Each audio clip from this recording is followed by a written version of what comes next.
is a little different than most people. I went to school. Actually, went and got a MBA, so I went to NIU, went and got an MBA. Graduated, from college, right?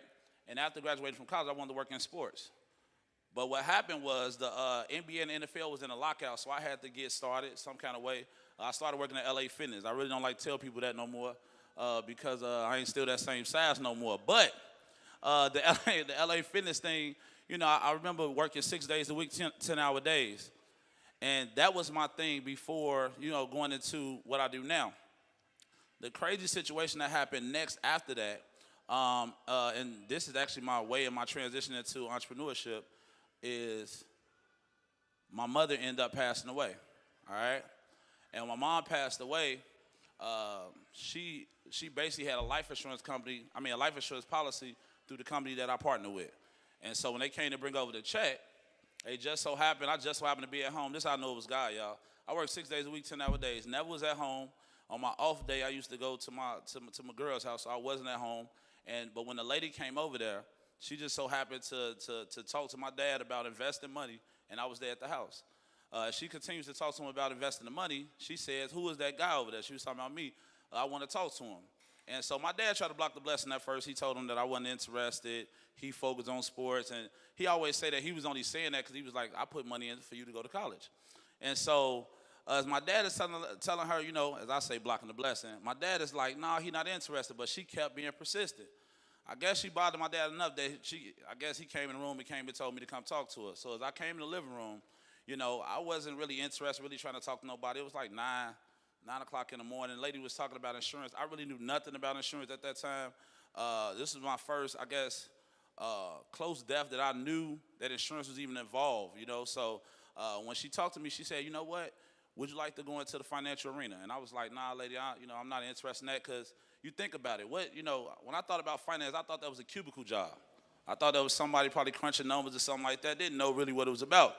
So as she keeps going, she said, I can help you. You can be making 6 figures. You can have your own office at your young age. You can do this thing how you want to, right?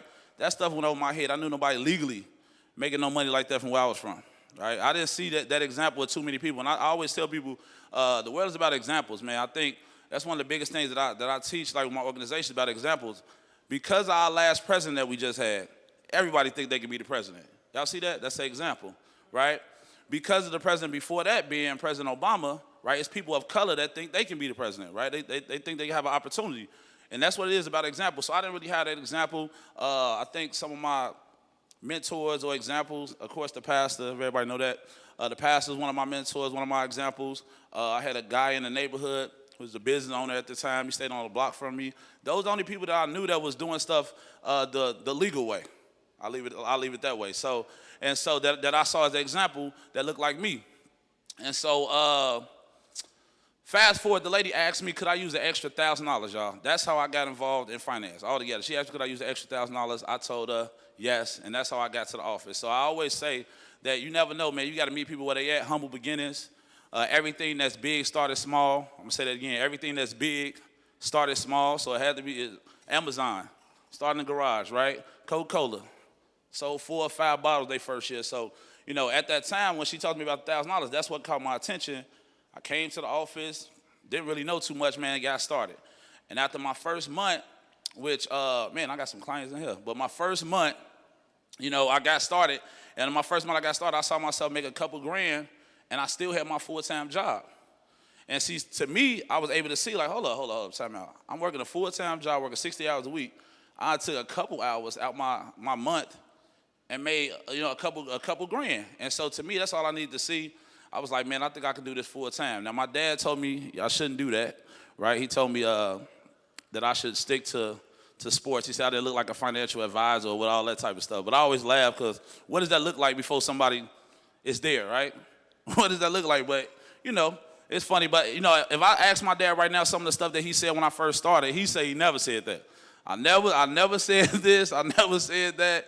But that's just because of what has happened and stuff like that now. But, when you're going through this, and while we talking about entrepreneurship, when you're going up, you remember all the naysayers and all that type of stuff. And sometimes you got to use that as fuel, right? I think it was a preacher here one time You know, I do this a lot. Neil be laughing, but I do this a lot. When Pops be preaching, right? Like, I be stealing some of the stuff I use on my own conference calls and stuff, right? And so when he deliver a message or something like that, I take points from that. I'll be writing in my notes because I do a conference call on Sundays and I use it. But it was a preacher that was preaching one time on a Sunday, y'all. He was like, you know, you need positive and negative energy for the move. See, everybody want all the yeses and all the positive stuff, but sometimes you need you know, in my business we call it an it list. You know, you need an it list or something like that, but you need some negative energy. You always gonna have haters, y'all. That's just the game. But I'll get back to my story. So I got started. It took me about 2 years to become a VP. Got my own office, you guys. Been running my own office. I was the youngest, like one of the youngest in the company that was doing that. Started making 6 figures at the age of 27 and basically never looked back. And so I think that with this opportunity, what I saw is that I started this small, like I said. I remember my first client. My first client is actually in the building, you know, right now, today. And so I always, shout out to First Lady. But I always, you know, to me, I always look at the opportunity is you get an opportunity to do something big time with what I do. And just to think about it, I didn't want nothing to do with that. That's how it always happened. As the pastor always says, that's how it always happened. I didn't want nothing to do with insurance or finance. And next thing you know, it ended up being like basically my livelihood. And so, you go to the next one, Cheddar.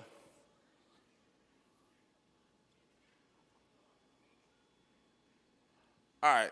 And so I got some quotes. These are some entrepreneur quotes that I got. The first one, I'm not going to hit all of them. We're going to hit some of them. No one is supposed to understand your calling. It wasn't a conference call. And so I like that because, you hear the pastor say it. I say it to my organization all the time. The vision is given to you. It's not given to everybody else. A lot of people be waiting for a lot of people to get on the bandwagon before they go. I mean, it's not given to everybody else. It might not be given to your mother, your father, your boo thing, right? Your spouse, your brother, sister, whoever. The vision is given to you, right? If God had a conversation with you about what you should be doing, then you need to move. Next quote, I'm going to go, how others see you is not important, but how you see yourself means everything. And so, I mean, I think a lot of times when, you know, people are moving, you know, in whatever business, because this is not just my business, but whatever business that you're in, a lot of times you have to basically count the yeses, right? A lot of people or pay attention to the W's. A lot of people pay attention to the L's, right? They always want to talk about what they didn't do. You got to count your wins. See, that's the mentality of thinking of the glass half full versus half empty. Most people not thinking like that. They count the L's, what didn't happen. I'm making sure I pay attention to the W's, right? Because at the end of the day, that's what's going to prepare you. That's where you get energy from. You don't get energy from thinking about all the L's. I always got to see the glass half full, the half empty. Last thing is, the day you understand that losses, basically I just talked about that, but, you know, y'all can read it. I ain't even going to read it, but I just basically talked about that, and that's just paying attention. It's all about mindset. I think that's one of the biggest things about entrepreneurship is your mentality. What is your mentality every day? I think when I talk to the team, I usually talk mental. Mindset. Mindset is everything, because when you go into a house or you talking to somebody, do you expect to close? Right? Do you expect to do business, or are you already thinking bad things? We call that stinking thinking. Watch your thinking, right? And so we always talk about what do you do to watch your thinking? What do you do to control your thinking? For me, it's music, right? That's what I do. Some people read. You know, some people have like things that they go look at. They got to do with their kids and stuff like that. But for me, it's music to always get me in a good mindset before I'm like making calls or I'm talking in front of people. All right? You can go next. All right, and so I got one more slide, then I think we're going to do a quick Q&A. But I'm going to do the cash flow quadrant. So from a show of hands, how many people ever saw this before? Anybody saw this before? All right, cool. So Robert Kiyosaki, this is in the book Rich Dad Poor Dad. And so what he talks about is this is all kind of mindset stuff too as well. And so most of us, you know, I'm not the entrepreneur that fights and puts down having a job or nothing like that. Y'all, I've never done that because I understand where I started from. But when I look at this, an employee, you know, I always believed I was a great guy, but I wasn't making great income. And that was because my income was based on my position, not me as a person. Didn't matter if I was coming there early, I was leaving late, I was still getting paid. If your job was paying you $15 an hour, that's what you was gonna make, right? And so what I did was when I joined and partnered with Part America, I became self-employed, which I own the job. And you know some of those people up there, man, they make a decent income. You're talking about a dentist, a doctor, a lawyer, a hairstylist, real estate agent, and salesperson. Those people make a decent income. The only issue that they have is they got to be there to make the money. All right, you think about it. They got to be there to make the money. But they can make a lot of money. They just got to be there to do it, right? And so you think about it, but what if they graduated and became business owners, right? What if a dentist or doctor got their own, let's say, practice? A lawyer got their own law office. A hairstylist got, their own salon. A real estate agent or a salesperson got their own sales office, and they became a business owner, right? So now they create a system, and they moonwalk out the system and still get paid. See, that's really one of the things that I knew I wanted to do even before college, but didn't know what I wanted. I didn't want a chicken shack. I didn't want a barbershop. I didn't want a hair salon, nothing like that. I knew I wanted to be an entrepreneur. I just didn't know what it was going to be in. And so now when you look at a business owner, and this is the thing that I love what happened last year in 2020 in the pandemic part. I don't enjoy the pandemic part with people losing their lives, from an invisible disease and stuff like that, but I like the pandemic part. I like the part that people was able to now put some money into stuff that they really want to do, right? People was able to kind of fund some of their goals and stuff they wanted to do, start and open up business. If you didn't have a business, if you had something kind of going on, you was able to get that going. And if you already had a full-fledged business already going, you just expanded that, And I saw that happen to so many people that look like us, people of color, right? But the last thing I'll talk about is then just becoming an investor. And this is now letting your money start to work for you, right? BM, Brother Mark, I always talk about this. I understand, once you now get some money, right? I learned this in the book, right? Rich Dad, Poor Dad. Once you get some money, now you use that money to do different things. Primarily was my meat and bread. I really didn't do anything outside of that, right? That was just what I did. We was able to build up, a good income over there. But then I started thinking about it is to put myself in a position to make some more passive income. Money where I don't have to be there. Money that you make in your sleep. And they got so many tools, you guys. I could talk about so many different things where right now in the world, you can make six figures with, really it just takes, some time and some dedication. I mean, that's really what it is. I mean, trucking, it's a lot of different areas you can go into, but one of the things that I chose was, Airbnb, right? So I got an Airbnb in Houston, started putting that to work. I only chose Houston because a lot of people was going there. So just watching, everybody that want to party and stuff like that, that's cool. Let me get a place there, right? And so I ended up getting a place in Houston, and now, right, we make money right now, you guys. We just had, and this is not to brag or nothing like that. This is all from the man upstairs, right? All of this happened just plugging it. So I always believed I wanted to be I always used to say, well, I wanted to be the business mogul, right? But I really was just doing primarily at the time. And so what started to happen, I said, man, I got to kind of expand. We got, you can't keep all your money in the bank, right? You got to put yourself in a position to start making money, right? Money is supposed to be making money, right? You got to give your money a job. Right? It shouldn't be lazy. Shouldn't be at the, just in the bank, right? Or in the house. You got to do something. And so I said, okay, we tap into the Airbnb thing. And I was talking to my brother. I was talking to Neil about this. I was like, man, we started going good in the Airbnb thing. And then, you know how the devil do. Got in there and tried to mess up what we had going on. And so I was kind of looked down like a day or two. And I was like, dang, man, I got to think of something else. And right in that talk, man, I ended up talking to one of my friends and put me into the travel nurse business is real high right now. And so gave me a website with the travel nurse, and the money that we was making, I look at it the money we was making doing Airbnb, we was making a little bit, we was making a little profit. But now with the travel nurse, right, they pay the rent and some profit, and they pay it up front. So the lady, we just got a lady, man, that signed a lease yesterday, 4 months up front, man. $2,200 up front. A month. You know what I'm saying? And I was like, look, the crazy part about it, I was like, look, I was telling my girl, I was like, man, I'm like, hey, is the account set up right? I want to make sure everything is good. Did they get the email right and everything? Because I understand, sometimes we look at the like I just said, you count the L's. You worry about the L's. See, no, you got to count the wins, man. I'm thankful just for staying fast with that, because I saw what can come out of that, and we're gonna keep having that rolling. Next thing is the Turo business. So I tapped into the Turo business too as well. With cars, I really don't care about cars, man. It's nice, I can drive it. It's cool. But then I saw a lot of people wanted to. I talked to a lot of people that I do business with, and they was like, man, they was high on the Tesla. I think the Tesla cold too. I like it now. But I end up getting a Tesla. And so I just actually pick it up tomorrow, but just got a Tesla, you guys. And so, thank you, thank you. And look, hey, Tesla, I don't know if y'all know about Tesla. You will order a Tesla and it take like 12 to 15 weeks to get here. And so I don't know, another, just favor over my life, y'all. It came in 5 weeks. And so I always tell people, man, I get that from the pastor saying that all the time, but favor ain't fair, but it got to go to somebody. I always say that to my friends. I just think it's just a lot of favor over my life. And so, the Turo business is another thing that we want to get popping. That's going to pay for itself. That's how you turn a liability into an asset. See, usually people think of your car like, man, I got to pay this high car note. It's going to pay for itself. A couple $100 a day, you can rent it out for 3-4 days out the month, and it's going to pay for itself. So just the benefit, man, there's so many different things, you guys, that we can tap into right now. It's a wealth of knowledge on YouTube, right? YouTube teaching people, man. I fixed my own personal credit through YouTube. YouTube giving all the way, Clubhouse, all that type of stuff. I was listening, taking all in the pandemic. Y'all see, if you was in the pandemic, you didn't get a new skill. Man, I don't know what to tell you. I think that a lot of people, I don't care what it is. I don't care what the skill is. I don't care if you like to sew right now. You start sewing or something. You had to get a skill during the pandemic while we was at home and you had time off and a lot of us were still getting paid and stuff. Look, take that time and get a skill. And see, some people started business out of that, man. So I think that was a benefit. Let's go to the last slide.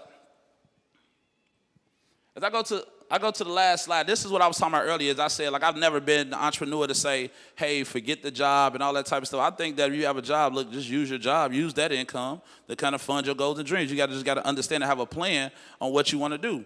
And so the question asks, which one is better? I'm going to ask y'all. Don't click it yet, Cheddar. Which one is better? W-2 and a side hustle or a full-time entrepreneur? Which one y'all think is better? Auntie Cindy say full-time entrepreneur. What you say? Full-time entrepreneur? Anybody else? Anybody different? Anybody on the other side? I don't know.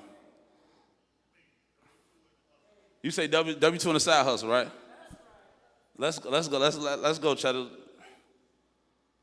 Trick question, man. It's both. And the reason why I say both is a lot of times, I'm around entrepreneurs all the time, and a lot of people they will kill the opportunity as far as if you have a job. But I think that just depending on what you do and the hours of what you do, I think you still can put yourself in a position to have a business. See, a lot of people during the pandemic I saw become part-time entrepreneurs, right? They had a job. They still have a job right now. But then they had an opportunity, like whatever the opportunity was, a business that was generating income too as well. I got a friend right now, and look, he in Houston. He the one kind of like put me on to the Turo game. He got 10 cars on Turo. He make money, and he still have a job, right? I mean, it's crazy, but you think about it. See, somebody would say, well, this person that's a full-time entrepreneur, but they can be struggling. Their opportunity cannot be it yet. It cannot be cooking, right? Let's say they sell it, I don't know. They selling ties, bow ties, but their sales not up there yet, right? They haven't really tapped into that market yet. But the person that got the side hustle, one of the things that when I became an entrepreneur that I wish that I could do over is I wish I would have stayed in my job a little bit longer. And only because in my business, I wanted to stay around people, right? Until I built my confidence up. It's one of the things I see that a lot of people do wrong is people leave their job wrong. See, I talked to my organization about firing their boss. You got to do it the right way. You got to do it the right way. Like, I got a friend, she's a teacher. She just went full time with me, but she took the money. She went and saved up some money, right? You got to do it right. See, sometimes people want to just make emotional decisions. No, you can't do it like that. You have a plan. As long as you got a plan, I'm telling y'all, the plan is what you got to follow. But a lot of people, you won't follow a plan. A plan, Brother Mark talk about his budget all the time, but you might say your plan might be 2 to 3 years, but people want to shortcut it. I was one of them people, so I'm the person. T-shirt and hat and shoes to match. Trying to do all the shortcuts, right? Microwave generation just want everything yesterday. You know what I'm saying? But I understand that now, man, you make a plan and you follow that plan, whatever that is. If any goals and aspirations that people have right now, right, it don't matter what it look like right now. I'm telling you guys, it can change. Right now in the world, as y'all can see, I know for the young people that's in here, like you'll see, or you on Instagram or something like that, people can get famous like this, right? Just having the opportunity. Passion is, people ask me, what should you do if you want to be an entrepreneur? What field should you go in? I always start sometimes with passion, whatever your passion is, something that you already like doing, right? You like to do hair or something like that, hey, tap into that if you really like doing it. right? If you like to do landscaping or whatever like that, hey, tap into that. I think one of the biggest thing is just having a plan or whatever that you want to do, man. Make sure that you legit. Go ahead and get your EIN number, your LLC, all that type of stuff. Get that in order. You know, when they pass out that money, you'll be ready too. That's just a sidebar. That's a little promo for people, right? Make sure you get your stuff in order so you'll be ready. Because if you didn't learn anything last year, you learned how the government, how they look at businesses, 1099s, and all that type of stuff versus W-2s. All right? You saw some of the people, you like, okay, they gave you, what was the stimulus, like $1,200 or something? Something like that. They gave people stimulus $1,200. People like, man, I can't do nothing with that. But business, they was giving over. You know, people like, I ain't even need all that, but I'll take it though, right? And so one of the things I understood, and I tell people all the time, man, hey, get you a business, even if you have a full-time job, y'all. Maybe look at entrepreneurship. People always ask me, do you believe everybody can be an entrepreneur? I believe everybody has the opportunity to, but I know everybody won't. You know, one of the things I share with my organization when they say, well, why don't this person do this or why don't this person do that?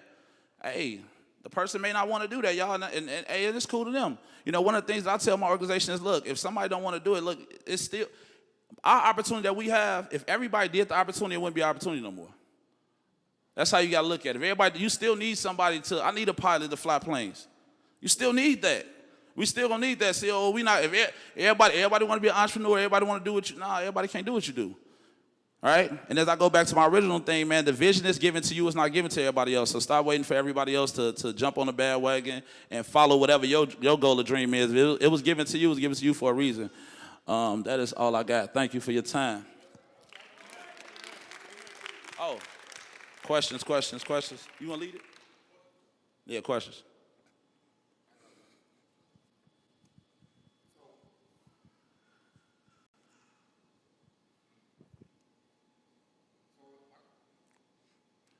Help them out.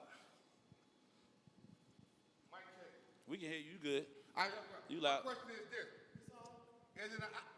Is it an opportunity for a convicted felon to get into your organization? So what I do? Yeah. Yeah, just depends on how long ago it was. Now, when I first started, 13 years. Yeah, it's possible. Depending on what it is. But when I first started, yeah, it wasn't looking good for fellas. We didn't even, if somebody had a felony, it was over with. But now I've saw them